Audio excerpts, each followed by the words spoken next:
जय हिंद एवरीवन, कैसे हैं आप लोग। उम्मीद करता हूं कि आप लोग बहुत ही अच्छे होंगे। तो सर्व शिक्षा अभियान विभाग द्वारा सरकारी स्कूल में चपरासी की एक न्यू वैकेंसी आई हुई है, जो कि पूरे भारत के लिए रहने वाली है। मेल और फीमेल दोनों के लिए वैकेंसी रहने वाली है। विभाग की तरफ से नोटिफिकेशन आउट कर दिया गया है। इसमें कुल पद रहने वाला है 70,000 पदों पर नोटिफिकेशन आउट किया गया है। इसकी योग्यता मात्र 8वीं 10वीं 12वीं पास रहने वाला है। इस वैकेंसी में खास बात यह है कि इस वैकेंसी में आपका कोई भी एग्जाम होने वाला नहीं है। सैलरी काफी ज्यादा अच्छा खासा आपको मिलने वाली है।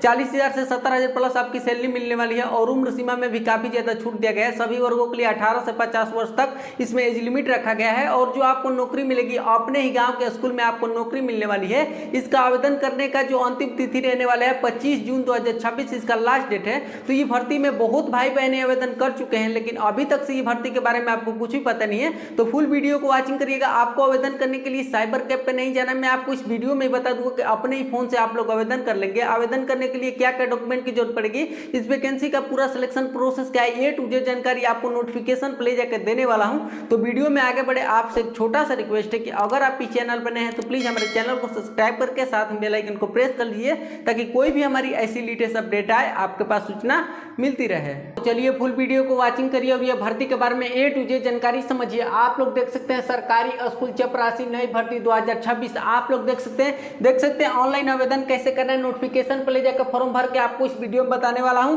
पहले आप लोग देख सकते हैं इस वैकेंसी में कोई परीक्षा नहीं होगी। इस वैकेंसी में आपका किसी प्रकार का एग्जाम होने वाला नहीं है। आपके मन में डाउट होगा जब इसमें एग्जाम नहीं होगा तो कैसे मेरा सिलेक्शन होगा। मैं आपको बताऊंगा कि कैसे आपका यहाँ पे सिलेक्शन होगा।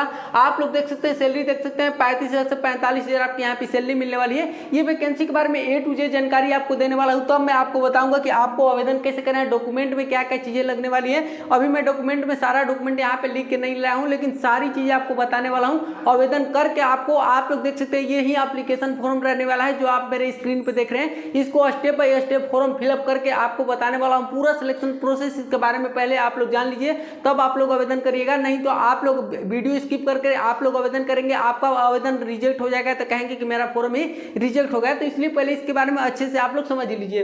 देख सकते हैं, बात करें क्या तो सर्व शिक्षा अभियान एसएस विभाग द्वारा ये भर्ती निकाली गई है। कौन सी विभाग की तरफ से वैकेंसी निकाली गई है, तो सर्व शिक्षा अभियान एसएस विभाग के द्वारा ये वैकेंसी आप लोग के लिए निकाली गई है।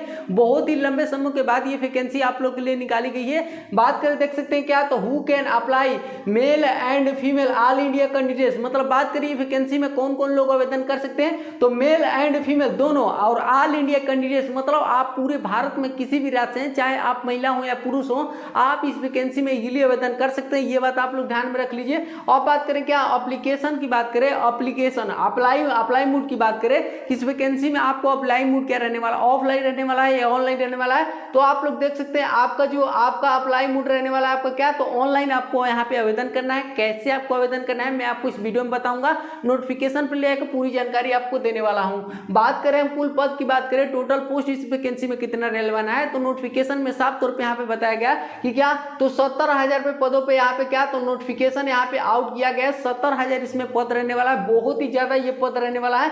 ये बहुत लंबे समय के बाद ये वैकेंसी निकाली गई है, इसलिए इतना जबरदस्त पोस्टों पे ये वैकेंसी आप लोग के लिए यहाँ पे देखने के लिए मिल रही है। और बात करते हैं क्या शैक्षणिक योग्यता की बात करें, एजुकेशन क्वालिफिकेशन की बात करें कि इस वैकेंसी में आपका योग्यता क्या रहने वाली है। तो अगर आपने मात्र यहाँ पे क्या तो मात्र आपने क्या तो 10वीं पास है, 10वीं पास है तो आप इस वैकेंसी में इजीली आवेदन कर सकते हैं। 10वीं पास यहाँ पे इस वैकेंसी में आपके लिए मांगा गया है। एजुकेशन क्वालिफिकेशन की क्राइटेरिया 10वीं पास रखी गई है। आपके पास एक्स्ट्रा एजुकेशन क्वालिफिकेशन है तो और भी अच्छा है। जैसे कि आपने क्या तो 12वीं भी पास है तो और भी इस वैकेंसी में अच्छा है। आपको फॉर्म में आपको दो यहाँ पे एजुकेशन क्वालिफिकेशन मांगी गई है, 10वीं और 12वीं। आपने 10वीं से भी आवेदन कर सकते हैं, 12वीं से भी आवेदन कर सकते हैं। यहाँ पे कैसे आपका सिलेक्शन होगा मैं आपको बताऊंगा। मैं आपको फॉर्म में बताऊंगा कि कैसे आपको यहाँ पे अपलोड करना है डॉक्यूमेंट, कैसे चीजें यहाँ पे लगने वाली है। इस वैकेंसी का सिलेक्शन प्रोसेस क्या है। उम्र सीमा की बात करें कि इस वैकेंसी में आपका उम्र सीमा क्या रहने वाली है, तो उम्र सीमा आपको मैं बता दूं 18 साल से क्या तो 18 साल से यहाँ पे क्या तो 50 वर्ष यहाँ पे एज लिमिट रहने वाली है। 18 साल से 50 वर्ष तक यहाँ पे एज लिमिट रखी गई है। चाहे आपने जनरल से आते हो, चाहे ओबीसी कैटेगरी में आते हो, एससी हो या एसटी हो, आपने कोई भी कैटेगरी से आते हो, यूआर हो मतलब आप कोई भी कैटेगरी से हो, आपका एज लिमिट यहाँ पे सेम रहने वाला है। 18 से 50 वर्ष तक यहाँ पे एज लिमिट मांगी गई है। मिनिमम मिनिमम ईयर्स आपका 18 ईयर्स होना चाहिए, मैक्सिमम आपका 50 ईयर्स यहाँ पे होना चाहिए, चाहे आप कोई भी यहाँ पे कैटेगरी से हैं। आप लोग देख लिए। अब बात करते हैं क्या, तो पदों के नाम की बात करें कि आपका पद नाम क्या रहने वाला है, तो आप लोग देख सकते हैं। देखिए ये चपरासी का आपका पद रहने वाला है और स्कूल चपरासी में आपका यहाँ पे ड्यूटी लगने वाली है। क्या काम क्या रहेगा, कैसे आपको यहाँ पे कैसे आपको जो प्रोफाइल रहेगी, कहाँ आपकी ड्यूटी लगेगी, मतलब ये टू जे जानकारी आपको देने वाला हूँ। आप लोग देख सकते हैं। पदों के नाम की बात करें हम क्या, तो इसको इंग्लिश में क्या बोलते हैं, तो प्यून बोलते हैं। इसको इंग्लिश में क्या बोलते हैं, प्यून बोलते हैं। और चपरासी इसको हिंदी में चपरासी यहाँ पे बोलते हैं। आप लोग समझ गए। इसको इंग्लिश में यहाँ पे प्यून बोलते हैं और बहुत जगह पे मतलब कि चपरासी, प्रचारी ये सब नामों से मतलब बोला जाता है, लेकिन इसको इंग्लिश में यहाँ पे प्यून यहाँ पे बोला जाता है। और बात करते हैं आवेदन फीस की बात करें, एप्लीकेशन फी की बात करें कि इस वैकेंसी में आपका एप्लीकेशन फी क्या रहने वाला है, तो एप्लीकेशन जो फी आपका रहने वाला है मात्र आपका क्या, तो मात्र आपको यहाँ पे क्या, तो मात्र आपको यहाँ पे 100 रुपये लगने वाला है। एप्लीकेशन जो फी लगने वाला है मात्र आपका यहाँ पे 100 रुपये लगने वाला है। बहुत ही शानदार मतलब कि एप्लीकेशन वैकेंसी रहने वाली है। एप्लीकेशन फी आपको ज्यादा नहीं रहने वाला है, चाहे आप जनरल से आते हो, ओबीसी में आते हो, SC ST कैटेगरी कोई भी आप कैटेगरी से आते हो, आपको यहाँ पे क्या, तो आपको आवेदन फी आपको यहाँ पे 100 रुपये ही देना है। देखिए बात करें कि एप्लीकेशन फी आपको ऑनलाइन ही कटाना है। देखिए आप लोग शुल्क भुगतान की बात करें तो ऑनलाइन आपको शुल्क भुगतान करना है। और क्या क्या चीजों से आप लोग कर सकते हैं, तो नेट बैंकिंग से आप लोग कर सकते हैं, UPI से कर सकते हैं, क्रेडिट कार्ड से कर सकते हैं और आप लोग डेबिट कार्ड से आप लोग कर सकते हैं। तो ये चीजों से आप लोग क्या, तो यहाँ पे क्या, तो आवेदन अपना फी यहाँ पे कटा सकते हैं। तो अब आप लोग समझ गए। अब देखिए आगे बढ़ते हैं। देखिए क्या, तो इस वैकेंसी में क्या, तो कोई परीक्षा नहीं होगी। इस वैकेंसी में क्या, तो नो एग्जाम है क्या, तो इस वैकेंसी में क्या, तो इस वैकेंसी में आपका क्या, तो नो एग्जाम, मतलब इस वैकेंसी में आपका किसी प्रकार का एग्जाम होने वाला नहीं है। आपके मन में डाउट होगा जब इसमें एग्जाम नहीं होगा तो मेरा सिलेक्शन कैसे होगा। मैं अब बताता हूं कि आपको यहाँ पे कैसे सिलेक्शन होगा। थोड़ा सा मैं आपको मिटा देता हूं ताकि आपको समझाने में यहाँ पे अच्छा रहे। देखिए वीडियो अच्छी लग रही है तो चैनल को सब्सक्राइब करके, फेसबुक पे वीडियो देख रहे हैं तो प्लीज फॉलो कर लीजिए, आपसे रिक्वेस्ट करता हूं एक छोटा भाई होने के नाते। अब बात करते हैं क्या, मेरिट आधारित इस वैकेंसी में आपका सिलेक्शन होने वाला है। देख सकते हैं क्या, तो मेरिट आधारित चयन होगा। इस वैकेंसी में मेरिट आधारित सिलेक्शन होने वाला है। अभी आप लोग समझ नहीं पाते होंगे कि मेरिट आधारित कैसे सिलेक्शन होगा। अब मैं आपको बताता हूं कि मेरिट आधारित कैसे सिलेक्शन होता है। तो बात करें क्या, थोड़ा सा मैं आपको डीपली समझाता हूं। अभी आप लोगों ने देखे होंगे क्या, तो GDS ग्रामीण डाक सेवक की वैकेंसी निकाली गई थी जो कि पूरे भारत के लिए थी, महिला पुरुष दोनों के लिए। तो 3 मंथ पहले इस वैकेंसी में किसी प्रकार का एग्जाम नहीं हुआ। इस वैकेंसी में मेरिट आधारित सिलेक्शन हुआ। पोस्ट ऑफिस की वैकेंसी थी, मेरिट आधारित सिलेक्शन हुआ। अब देखिए मेरिट आधारित कैसे सिलेक्शन होता है अब मैं आपको बताता हूं। देखिए डीपली समझा रहा हूं, आपको समझिएगा हमारी बातों को, बहुत इंपॉर्टेंट टॉपिक रहने वाली है आधारित। अब देखिए क्या, तो देखिए इस वैकेंसी में आपकी शैक्षणिक योग्यता 10वीं पास मांगी गई है। 10वीं पास इस वैकेंसी में शैक्षणिक आपकी योग्यता मांगी गई है। तो मेरिट आधारित आप लोग 10वीं से आप लोग आवेदन कर दिए तो गवर्नमेंट क्या देखेगी कि आपका 10वीं में आपने 10th पास है, 10th आपने पास है, 10th पास है, तो इसमें क्या देखा जाएगा कि आपके 10th के मार्कशीट में आपका कितना परसेंटेज है, 10वीं के मार्कशीट में आपका कितना परसेंटेज है, उसके बेसिस पे आपको यहाँ पे सिलेक्शन मिलने वाली है। अब आप लोग समझ गए होंगे कि मेरिट आधारित किसको सिलेक्शन करते हैं, आप लोग समझ गए। अब देखिए ऐसे ही मान लीजिए आपने 12th से अप्लाई किए तो यहाँ पे 12th का यहाँ पे परसेंटेज देखा जाएगा। 10वीं और 12वीं से आप लोग परसेंट मतलब आवेदन किए तो 10वीं का परसेंटेज देखा जाएगा और 12वीं का परसेंटेज देखा जाएगा। ये दोनों को परसेंटेज का क्वालिफिकेशन देख के आपको यहाँ पे गवर्नमेंट यहाँ पे आपकी सिलेक्शन देगी, मेरिट लिस्ट में आपका यहाँ पे नेम आएगा। अब आप लोग हमारी बातों को समझ गए होंगे कि कैसे सिलेक्शन होता है। तो मेरिट आधारित इसी को सिलेक्शन बोलते हैं। आपका क्वालिफिकेशन का परसेंटेज यहाँ पे चेक किया जाता है, आपको कितना योग्य मतलब कि आप लायक हैं या नहीं, आपका परसेंटेज अच्छा है या नहीं। अब आपको एक आप लोग बात हमारी समझ गए होंगे।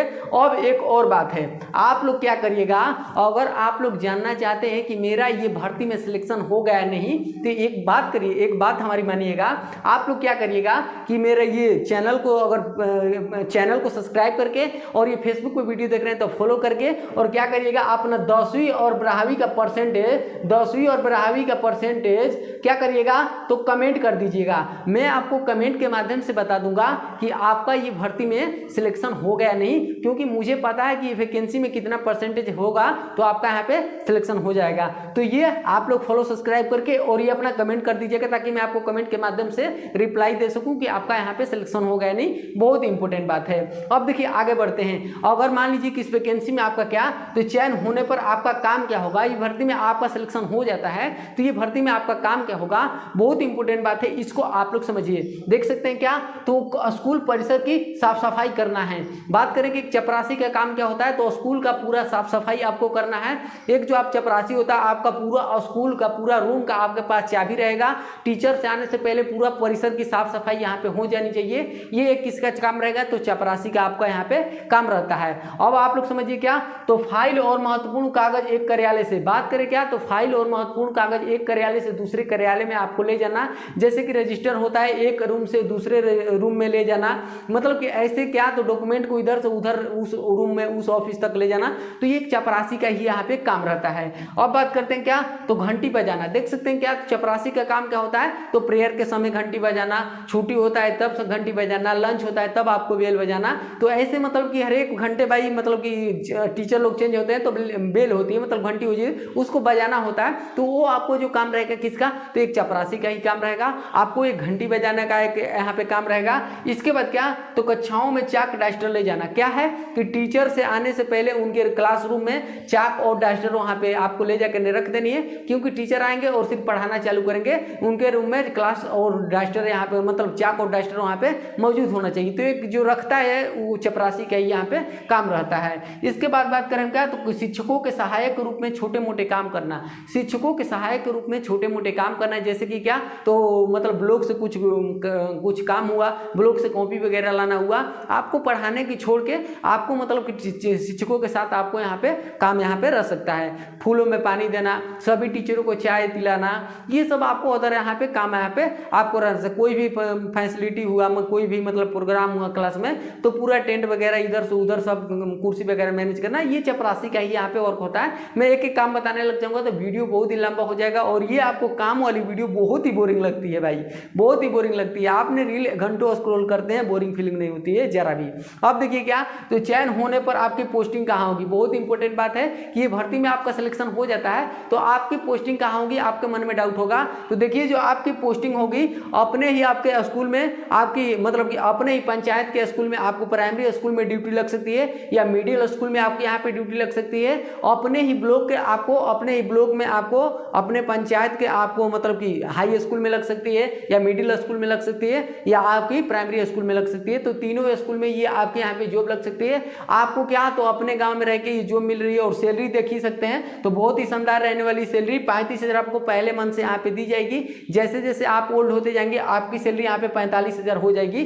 बहुत ही शानदार सैलरी रहने वाली है, कोई डाउट नहीं है, सैलरी बहुत ही शानदार रहने वाली है। ये परमानेंट आपकी गवर्नमेंट जॉब रहने वाली है, गवर्नमेंट के थ्रू ये वैकेंसी आपके लिए यहाँ पे निकाली गई है। अब बात करते हैं कि ये भर्ती में आपके डॉक्यूमेंट क्या क्या चीजें लगने वाली है, इसको आप लोग समझिएगा। देखिए भर्ती में क्या, तो आवेदन के लिए जरूरी दस्तावेज की बात करें, डॉक्यूमेंट की बात करें, ये भर्ती में आपको डॉक्यूमेंट की क्या क्या चीजें जरूरत पड़ने वाली है, इसको आप लोग समझिएगा। तो सबसे पहले आपको अप्लाई करने के लिए आपको क्या, तो 10वीं की मार्कशीट की यहाँ पे रिक्वायरमेंट रहेगी। आपकी 10वीं और 12वीं की मार्कशीट लगेगी। आपने 10वीं से आवेदन करना चाहते हैं तो 10वीं से भी आप लोग आवेदन कर लेंगे। अगर आपने 12वीं से आवेदन करेंगे तो 12वीं के यहाँ पे क्या, तो 12वीं के यहाँ पे क्या, तो मार्कशीट की यहाँ पे रिक्वायरमेंट हो जाएगी, मतलब जरूरत हो जाएगी। आपके यहाँ पे 12वीं की मार्कशीट यहाँ पे लगानी पड़ेगी। अब आप लोग समझ गए। अब देखिए इस वैकेंसी में आपको क्या, तो आधार कार्ड यहाँ पे जरूरत पड़ेगा, और ये वैकेंसी में आपके क्या, तो जाति प्रमाण पत्र लगेगा, निवास प्रमाण पत्र लगेगा, आय प्रमाण पत्र लगेगा, और क्या, तो पैन कार्ड आपको यहाँ पे लगेगा, और एक पासपोर्ट साइज फोटो आपका यहाँ पे लगेगा, एक पासपोर्ट साइज फोटो आपका यहाँ पे लगेगा, एक पासपोर्ट साइज फोटो आपको एप्लीकेशन फॉर्म को फिलअप करते समय यहाँ पे आपको लगेगा। अब आप लोग समझ गए। इसके साथ साथ आपको क्या, तो जीमेल आईडी की जरूरत पड़ेगी आपको रजिस्ट्रेशन करने के लिए, जो मैं आपको आगे बताऊंगा। इसके बाद मोबाइल नंबर, हस्ताक्षर, ये चीजें आपके यहाँ पे जरूरत पड़ने वाली है। अब आप लोग समझ गए हमारी बातों को।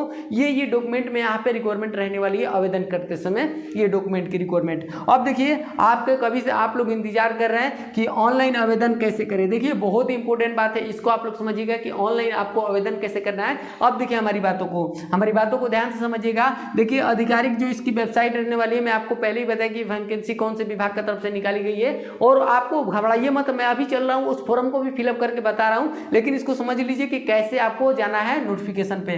देखिए इसको आधिकारिक जो वेबसाइट रहने वाली है, सबसे पहले अपने गूगल पे जाइए। गूगल बाबा पे जाने के बाद आप लोग क्या सर्च करिए, तो सर्व शिक्षा अभियान न्यू रिक्रूटमेंट 2026। आप लोग गूगल पे जाके क्या सर्च करिए, सर्व शिक्षा अभियान न्यू रिक्रूटमेंट 2026। जैसे ही लिख के आप लोग सर्च करेंगे, आपके पास एक पहली वेबसाइट खुल के आ जाएगी। उस फर्स्ट वेबसाइट पे आप लोग क्लिक करिए। जैसे उस फर्स्ट वेबसाइट पे आप लोग क्लिक करेंगे, आपके पास न्यू रजिस्ट्रेशन करने का ऑप्शन आ जाएगा। देखिए आप लोग न्यू रजिस्ट्रेशन आप लोग कैसे करेंगे, तो जीमेल आईडी से रजिस्ट्रेशन कर सकते हैं, मोबाइल नंबर से कर सकते हैं, पासपोर्ट वगैरह आपको बना के आपको यहाँ पे न्यू रजिस्ट्रेशन कर लेना है। जैसे ही रजिस्ट्रेशन करके आप लोग नेक्स्ट करेंगे, आपके पास एप्लीकेशन फॉर्म खुल के आ गया होगा। अब मैं आपको चलता हूँ उस एप्लीकेशन फॉर्म को step by step form fill करके बता रहा हूँ, उसको अच्छे से समझिएगा। आप लोग देख सकते हैं यही एप्लीकेशन फॉर्म रहने वाला है। आप लोग देख सकते हैं हेडलाइन में सर्व शिक्षा अभियान नई भर्ती 2026 आवेदन पत्र चपरासी प्यून। आप लोग देख सकते हैं यहाँ पे हेडलाइन में ही बता दिया गया है आवेदन पत्र चपरासी प्यून। आप लोग देख सकते हैं, देखिए इसी को मैं आपको स्टेप बाय स्टेप फिलअप करके आपको बता रहा हूँ, इसको अच्छे से आप लोग समझिएगा। देखिए मैं इसको आपको पूरा स्टेप बाय स्टेप बता रहा हूँ, समझ में नहीं आएगा तो 1 से 2 बार को देख लीजिएगा वीडियो को, लेकिन एक भी यहाँ पे त्रुटि मत करिएगा, नहीं तो आपके लिए यहाँ पे कोई अलग से करप्शन डेट नहीं जारी किया जाएगा सुधार करने के लिए। देखिए सबसे पहले आपको यहाँ पे क्या, तो उम्मीदवार का नेम, सबसे पहले आपको यहाँ पे अपना नेम फुल आपको भरना है जो आपके मार्कशीट पे है, जो आपके आधार कार्ड पे है। और देखिए सबसे पहले आपको यहाँ पे पासपोर्ट साइज फोटो यहाँ पे अपलोड कर लेना है। जब अपलोड करेंगे तो आपको यहाँ पे बताया रहेगा कितने केबी का आपको यहाँ पे अपलोड करना है। अब देखिए बताया गया यहाँ पे क्या, उम्मीदवार का नाम, यहाँ पे देखिए सबसे पहले आपको क्या, तो उम्मीदवार का नाम 2 बार आपको यहाँ पे नेम भरना है। एक बार देखिए ऊपर वाले में हिंदी में भरना है और नीचे वाले में क्या, तो इंग्लिश में आपको यहाँ पे फिलअप करना है, यहाँ पे बताया गया है। अब देखिए क्या, तो यहाँ पे पिता पति का नाम, देखिए यहाँ पे बहुत लड़कियां कंफ्यूज हो जाती हैं कि इनमें क्या भरना है। देखिए पिता लोग मतलब जो भी लड़के होंगे पूरे भारत में वो लोग क्या अपने पिता का नेम फिलअप करेंगे, और जो लड़की मतलब जो लड़की की शादी हो गई होगी वो क्या करेगी, अपने यहाँ पे पति का नेम फिलअप करेगी। मतलब जो लड़की अनमैरिड होगी वो अपने पिता का नेम फिलअप करेगी, और जो लड़की का मैरिड हो गया होगा, शादी हो गया होगा, वो अपने हस्बैंड का नेम यहाँ पे फिलअप करेगी। इसके बाद देखिए यहाँ पे क्या, उम्मीद करता हूँ कि ये लाइन आपको समझ में आ गई होगी। पिता पति का नाम, जो लड़की की शादी हो गई होगी अपने हस्बैंड का नेम लिखेगी, और जो लड़की की शादी नहीं हुई होगी वो अपने पापा का ही नेम यहाँ पे फिलअप करेगी। इसके बाद देखिए माता का नाम बताया गया, देखिए आपको यहाँ पे माता का नाम यहाँ पे फिलअप करना है। इसके बाद जन्म तिथि आपको बताया गया, जन्म तिथि आपको इसमें इस बॉक्स में आपको फिलअप कर देना है। इसके बाद देखिए यहाँ पे क्या, तो लिंग मतलब जेंडर की बात कहा गया है, क्या आप पुरुष हैं या महिला है, मतलब आप पुरुष हैं या महिला है। आप मेल होंगे तो मेल पे फीमेल क्लिक कर लेंगे, और इसके बाद मतलब आप फीमेल होंगे तो फीमेल पे यहाँ पे क्लिक कर लेंगे। इसके बाद देखिए यहाँ पे श्रेणी मतलब कैटेगरी की बात कहा गया है। यहाँ पे देखिए समान कैटेगरी यहाँ पे दिया गया है, ओबीसी कैटेगरी में आते हैं, एससी में आते हैं, एसटी में आते हैं, ईडब्ल्यूएस में आते हैं। आप कौन से कैटेगरी में आते हैं उस पर आप लोग क्लिक करके और इसको आप लोग का पूरा हो जाएगा। अब देखिए इसके बाद बताया गया क्या, यहाँ पे देखिए दिव्यांग की बात कहा गया है, मतलब आप पीडब्ल्यूडी हैं, मतलब आप दिव्यांग की श्रेणी में आते हैं। अगर आते हैं दिव्यांग की श्रेणी में तो आपको यहाँ पे हाँ कर देना है, और नहीं आते हैं तो साफ यहाँ पे नहीं कर देना है। और आप मतलब बताया गया है यहाँ पे क्या, यहाँ पे बताया गया आप कौन सी चीज़ से मतलब दिव्यांग हैं, पैर से या हाथ से, कि आँख से मतलब कान से, मतलब आपको ये आपको फिलअप कर देना है। इसके बाद देखिए यहाँ पे बताया गया क्या, तो अंतर्राष्ट्रीयता, मतलब कि यहाँ पे आपको इंडिया यहाँ पे भर देना है। इसके बाद देखिए मोबाइल नंबर की बात कहा गया है। इसके बाद देखिए आपको मोबाइल नंबर यहाँ पे आपको फिलअप कर देना है। मोबाइल नंबर देखिए आपको फिलअप कर देना है, यहाँ पे आपको मोबाइल नंबर फिलअप कर देना है। इसके बाद जीमेल आईडी आपको यहाँ पे बताया गया, जीमेल आईडी आपको यहाँ पे फिलअप कर देना है। देखिए जीमेल आईडी वही फिलअप करिएगा जो आपके मोबाइल में जीमेल आईडी चलता हो, मतलब उसका यूज होता हो,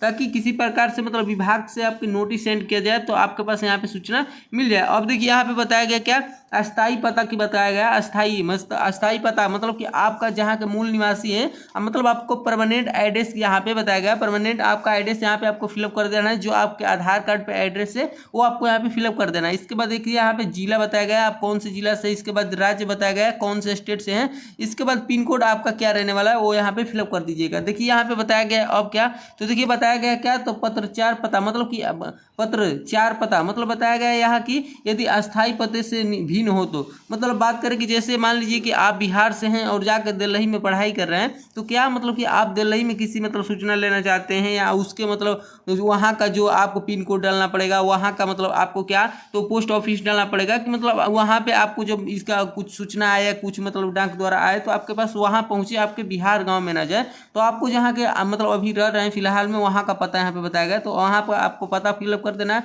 वहाँ का जिला फिलअप कर देना है, राज्य फिलअप कर देना है, पिन कोड यहाँ पे फिलअप कर देना है। समझ गए। अब देखिए यहाँ पे बताया गया क्या, तो शैक्षणिक योग्यता की बात कहा गया है। यहाँ पे शैक्षणिक योग्यता की बात यहाँ पे कहा गया है। देखिए शैक्षणिक योग्यता में कैसे आपको फिलअप करना है, तो देखिए यहाँ पे बताया गया क्या, तो परीक्षा का नाम, मतलब आप 10वीं से आवेदन कर रहे हैं, तो देखिए 10वीं यहाँ पे बताया गया, 10वीं से आप लोग आवेदन कर रहे हैं, तो 10वीं कौन से बोर्ड से आप लोग किए, मतलब बिहार बोर्ड से, यूपी बोर्ड से, झारखंड बोर्ड से, राजस्थान बोर्ड से, वो यहाँ पे फिलअप कर देना है पहली लाइन में। इसके बाद मतलब कि उत्तीर्ण का वर्ष, मतलब कौन से वर्ष में आपने 10वीं क्वालिफाई किया, क्या 2012 में किए, 2020 में किए, 2023 में किए, वो यहाँ पे फिलअप कर देना है। इसके बाद कुल अंक कितना था आपका, मतलब 10वीं में कुल कितने अंकों की आपकी परीक्षा हुई और उसमें आपका प्राप्त अंक कितना आपका रहने वाला है वो यहाँ पे फिलअप कर देना है। इसके बाद आपके 10वीं में कितना परसेंटेज है वो यहाँ पे आपको फिलअप कर देना है। इसके बाद देखिए यहाँ पे क्या, तो यहाँ पे 12वीं का मतलब आपने इंटरमीडिएट आपने क्वालिफाई है, तो कौन से बोर्ड से आप लोग क्वालिफाई हैं यहाँ पे देखिए। इसके बाद आपका उत्तीर्ण कौन से वर्ष में आपने हुए, इसके बाद कुल अंक कितना का था, आप कितने प्राप्त अंक आप लाए हैं, कितना परसेंटेज है आपके 12th में, ये आपको यहाँ पे बताया गया है। और अन्य यदि कोई आपका मतलब हाईएस्ट एजुकेशन क्वालिफिकेशन है, जब आप डॉक्यूमेंट वेरिफिकेशन के लिए जब जाएंगे तो आप लोग दिखा दीजिएगा, वहाँ पे आपको बेनिफिट मिल जाएगा इस वैकेंसी में। आप लोग समझ गए मेरी बात को। अब देखिए क्या यहाँ पे देखिए बताया गया क्या, तो अन्य जानकारी मतलब देखिए क्या यहाँ पे बताया गया है, क्या आपके पास संबंधित कार्य का अनुभव है, मतलब यहाँ पे एक्सपीरियंस मांगा गया है आपसे कि मतलब आपने कोई स्कूल में गवर्नमेंट में काम किए हैं या मतलब क्लर्क वगैरह में कुछ भी आप काम किए हैं, मतलब क्या मतलब पीजीएस मतलब कि मतलब पीजीएस में एफसीआई आ जाता है, आपको एसबीआई आ जाता है, आप लोग जैसे देखे होंगे एलआईसी आ जाता है, मतलब आप किसी संस्था में आप लोग काम किए हैं गवर्नमेंट से जुड़ी, तो आपको यहाँ पे यस कर देना है। नहीं अगर काम किए हैं या अभी काम कुछ नहीं कर रहे हैं आप लोग, तो इसके बाद नहीं कर दीजिएगा। और मतलब आपने कार्य अनुभव मतलब यहाँ पे मतलब क्या कौन से कंपनी में काम किए, कैसे किए, वहाँ पे इसका नेम यहाँ पे फिलअप कर देना है। यदि हाँ तो अनुभव वर्ष यहाँ पे डालना है, मतलब आपको कौन से वर्ष में आपने यहाँ पे अनुभव यहाँ पे पूरा करिए, कितना वर्षों का आपका अनुभव है। इसके बाद देखिए क्या बताया गया, क्या तो क्या आप स्थानीय भाषा जानते हैं, मतलब आप लोग मतलब हिंदी जानते हैं, भोजपुरी जानते हैं, ये यहाँ पे भाषा की बात किया गया है। तो हिंदी सबको यहाँ पे आती है, तो यहाँ पे आपको क्या है कि यस कर देना है, मतलब हाँ आपको कर देना है। इसके बाद आपको क्या, तो यदि हाँ तो भाषा का नाम लिखिए, तो आप लोग कौन कौन भाषा आप लोग जानते हैं वो यहाँ पे फिलअप कर दीजिएगा। जैसे कोई भोजपुरी जानता है, हिंदी जानता है, इंग्लिश जानता है, मराठी जानता है, बंगाली जानता है, तो जितना भाषा का आपका नॉलेज होगा यहाँ पे आपको फिलअप कर देना है। इसके बाद देखिए यहाँ पे घोषणा यहाँ पे रहने वाला, देखिए आपको कौन से डेट को यहाँ पे क्या, तो ये एप्लीकेशन को फिलअप कर रहे हैं उसके वहाँ पे देखिए क्या फिलअप कर देना है, आप कौन से डेट को यहाँ पे ये फॉर्म को फिलअप कर रहे हैं। इसके बाद देखिए यहाँ पे क्या, तो आपको उस डेट का यहाँ पे डेट लिख देना है, डेट डाल देना है, और यहाँ पे आपको उम्मीदवार का हस्ताक्षर मतलब आपको सिग्नेचर यहाँ पे अपलोड कर देना है। और ये जो क्या है कि आपका एप्लीकेशन आपको नीचे है, ये मैं फॉर्म को क्या है कि मैं आपको यहाँ पे क्या तो स्क्रीनशॉट लिया हूँ। अभी आप लोग जाएंगे तो वहाँ पे आप लोग जब ये सिग्नेचर अपलोड कर लेंगे तो आपके पास नीचे सबमिट करने का ऑप्शन आएगा। जब आप लोग पूरा चेकआउट कर लीजिएगा तो क्या है कि इसको सबमिट करके आप लोग डन करके आप लोग इसको फाइनली यहाँ पे कंप्लीट कर लीजिएगा। इसको अच्छे से आप लोग चेक करके ही आप लोग फिलअप करिएगा, कोई त्रुटि मत करिएगा, नहीं तो आपका करप्शन के लिए अलग डेट नहीं रहने वाला है। एक बार रिजेक्ट हो गया तो हो गया। तो आप लोग उम्मीद करता हूँ कि मैं इस फॉर्म को आपको स्टेप बाय स्टेप फिलअप करके बता दिया हूँ, आपने भी समझ गए होंगे जैसे जैसे मैं आपको फिलअप करके बताया हूँ। जैसे जैसे मैं आपको step by step form fill करके बताया हूँ आपने भी आवेदन कर लिया होंगे। तो यही इस वैकेंसी का पूरा सिलेक्शन प्रोसेस रहने वाला है। आप लोग जब आवेदन करेंगे तो उसका रिसीविंग निकलवा के अपने पास रख लीजिएगा, क्योंकि जब आपको डॉक्यूमेंट वेरिफिकेशन के लिए बुलाया जाएगा तो आपसे ये रिसीविंग आपसे मांगी जाएगी कि आपने आवेदन किया था नहीं। और याद रखिए परसेंटेज वहाँ बढ़ा के आपको फिलअप नहीं करना है, जब आप डॉक्यूमेंट वेरिफिकेशन में जाएंगे तो वहाँ पे आपको निकाल दिया जाएगा। तो जितना आपका क्वालिफिकेशन में परसेंटेज है उतना ही आप लोग परसेंटेज कमेंट मतलब कि भरिएगा उसमें। और याद रखिए और फॉलो करके और सब्सक्राइब करके कमेंट अपना जरूर करिएगा परसेंटेज। और एक बात और, ये वैकेंसी की में कोई भी वैकेंसी में आवेदन करने से पहले उस राज्य की आधिकारिक वेबसाइट को आपको पूरी तरह से जांच लेनी है। और बात करें इस वैकेंसी में, सबसे पहले आपको परसेंटेज बाय शॉर्ट लिस्टिंग किया जाएगा। सिलेक्शन प्रोसेस में बता रहा हूं, सबसे पहले आपको परसेंटेज बाय शॉर्ट लिस्टिंग किया जाएगा। जब आपका परसेंटेज अच्छा होगा तो आपके पास मेल किया जाएगा कि आइए यहाँ पे डॉक्यूमेंट वेरिफिकेशन के लिए आना है। जब आपका डॉक्यूमेंट वेरिफिकेशन होगा तो फाइनली आपको 15 से 20 दिनों के बाद आपकी मेरिट लिस्ट आउट कर दी जाएगी और वहाँ पे बता दिया जाएगा कि इस स्कूल में आपकी ज्वाइनिंग है और उस जगह से इस दिन से आपको जाके यहाँ पे ज्वाइनिंग करना है और आपको यहाँ पे नियुक्ति पत्र है। तो इस वैकेंसी का पूरा सिलेक्शन प्रोसेस रहने वाला है। तो ऐसे ही जो भी वैकेंसी का लेटेस्ट अपडेट आता है मैं इस चैनल के माध्यम से तुरंत अपडेट देता हूँ। छोटा भाई होने के नाते आपसे रिक्वेस्ट करता हूँ कि अगर आप इस चैनल पर नए हैं तो प्लीज हमारे चैनल को सब्सक्राइब करके साथ में बेल आइकन को प्रेस कर लीजिए, ताकि हमारी कोई भी ऐसी लेटेस्ट अपडेट आए आपके पास बिना सर्च किए हुए ही पहुंच जाए।